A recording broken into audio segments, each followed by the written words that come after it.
Let me ask you, would you be surprised if I told you that over $100 million has gone missing? And no, this isn't some like crypto collapse or tech startup imploding. This is a mortgage brokerage right here in Ontario. Licensed, regulated, trusted, okay, at least on paper, but somehow that money is gone. And now it's under the spotlight. Like, what is actually going on in Ontario right now? Are we like the scandal capital of Canada? Seriously. Because first we had iPro Realty with fraud on trust accounts exceeding over $10 million.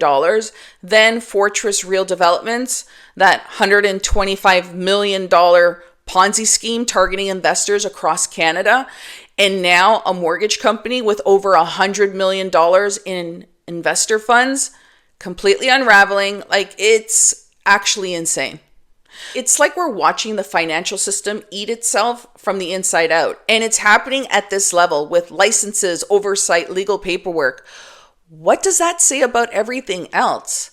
So today I want to walk you through the scandal. We're going to look at what happened inside Sussman Mortgage Funding Inc., what the regulators and the courts are saying, and most importantly, what you can do to make sure this doesn't happen to you. Because we're living in a time where trust feels like it's dying.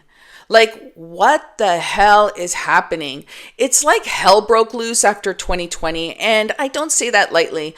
We've always had crime, yeah, sure, but now it feels like it's everywhere. What used to feel solid, legal, professional, normal, now feels risky, shaky, even dangerous. And this trust breakdown, it's not just in politics or on social media, it's creeping into places we're supposed to rely on. Which brings me to the latest scandal, right inside the mortgage industry.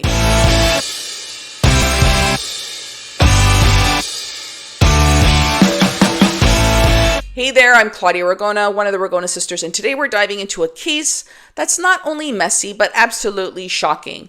Over $100 million gone, a mortgage firm under receivership, and investors left in the dark. So let's break this down. What actually happened, what you need to watch for, and how to protect yourself if you're ever pitched a deal like this.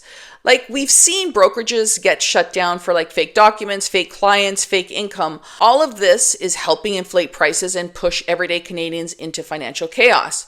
But this latest case, this one is different. It's bigger, bolder. It's backed by filings and facts. So let's talk about Sussman Mortgage Funding Inc., or SMFI, as they go by. Now, Sussman wasn't a fly-by-night scammer. This was a licensed mortgage brokerage offering syndicated mortgage deals. You never heard of the term before? Here's what it means. A syndicated mortgage is when a group of investors like you or me pool our money together to lend on a real estate deal. It's sold as safe, you're secured on title, you get a fixed interest rate, and it's all supposed to be backed by real property.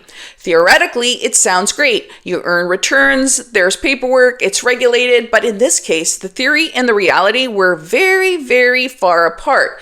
According to Ontario's mortgage regulator, FSRA, Sussman had 38 mortgages under management. 92 investors were involved. The total value of those investments were just over $101 million. Now, here's where things start to fall apart. Out of those 38 mortgages, 11 of them worth over $73 million are now in arrears. That means no payments are being made, no interest, no communication, just silence. So what happened? Well, according to court filings and regulator documents, the problems go much deeper than just a few late payments. In fact, some of the mortgages weren't even registered on title. That's right. The thing that's supposed to protect you if something goes wrong, in many cases, it didn't even exist. Others were registered, but for less than the actual amount that the investors put in. And in some cases, mortgages were discharged or transferred entirely without notifying the investor at all. Now, think about that. You hand your money thinking you're secured on a property and then it gets removed, changed, or never registered to begin with. That's not just bad investing, that's deception. And here's the part that really raises red flags. Regulators and some investor groups are now saying this whole thing may have been operated like a Ponzi scheme. Obviously, that means money from new investors might have been used to pay returns to earlier investors instead of coming from actual cash flow from real projects. So let me say that again. Some of the money may never have been lent out as promised. It may have just been recycled, flowing from one investor to another to keep the illusion going. Now, if you're thinking, wait, how is that even possible in a regulated system? Well, you're not alone, because that's the question everyone's been asking. So let me pause here and say this. If you ever get into a deal like this, the very first thing you need to check is whether your name is actually on title. Not a promise, not we'll register you later. I mean, legally, on land registry, secured. So if you're not there, you don't have a mortgage. All you got is a story. Okay, so let's get back to the case. So once interest payments stopped and investors couldn't get answers, two major groups, Logpin and the Gold Farb investors, went to court. And on May 2nd, 2025, the Ontario Supreme Court appointed a receiver over Sussman Mortgage Funding, Inc. That same day, the judge also granted a Mariva order, which is essentially a freeze on all of Sussman's assets, personal and corporate. He consented to that freeze. Now, that alone tells you something. At the time of the filing, FSRA had already suspended Sussman's brokerage license. And by summer of 2025, it was officially revoked. The receiver's job is now to go through everything, the loan files, the investor payments, the borrower defaults, and figure out what the frick happened, who gets what, and how much can be recovered, if anything. And here's where it gets even more concerning. The receiver reported that over $73 million is in arrears. That's nearly 3/4 of the total money. And they also reported that they're calling a liquidity gap. Basically, the monies going out to investors don't match the money that is coming in. That shortfall is estimated to be around $60 million. So let me ask you something. Do you think that kind of imbalance can just happen by accident? Because this isn't some Excel spreadsheet mistake. We're talking millions that can't be traced. Mortgages that never filed, payments that stopped suddenly, and let's not forget, some investors are now saying they may never see their money again. And let me give you another protection tip here. Never rely on projected property values. Again, don't rely on projected property values.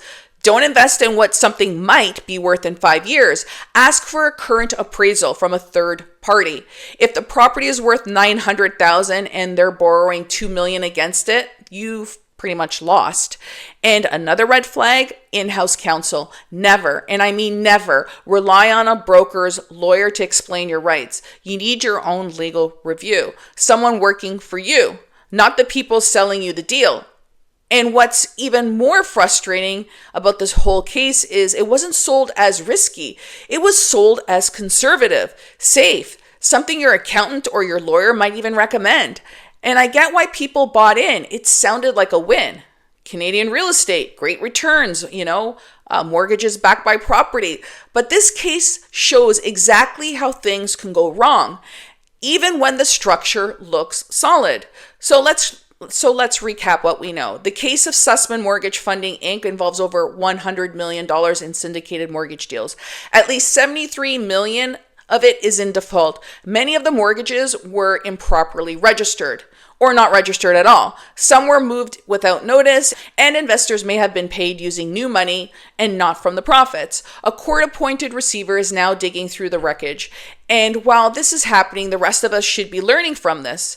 So how do we protect ourselves? Well, first, demand full transparency. Ask for the appraisal, ask for the title, ask for the borrower profile. Second, hire your own lawyer. Don't rely on internal counsel or someone explaining it to you. You need independent eyes on that contract. Third, look for real safeguards like registered security, audited statements, and regulated escrow accounts. And if they can't show you the paperwork, don't give them your money. And frankly, it's time for the government to step in. We need more than just licensing and internal compliance. We need a third party, independent audit system, one that's completely unconnected to the brokerages themselves. This can't just be about, checking boxes. It has to be about real accountability. There has been enough fraud in this industry, enough excuses. We need mandatory frequent audits by neutral experts, because if no one's watching, this kind of racketeering will only get worse. So if this video made you rethink what safe investing means, I want you to hit that subscribe button because these stories are not going away. So let me hear from you. Do you think it's finally time our government steps in and takes real action to prevent this kind of fraud? Drop your thoughts in the comments. I read every single one. And if this video opened your eyes, please share it with someone who needs a wake-up call because this is so real. It's happening right here in Ontario and across Canada, and it could happen to anyone who isn't paying attention. See you in the next one.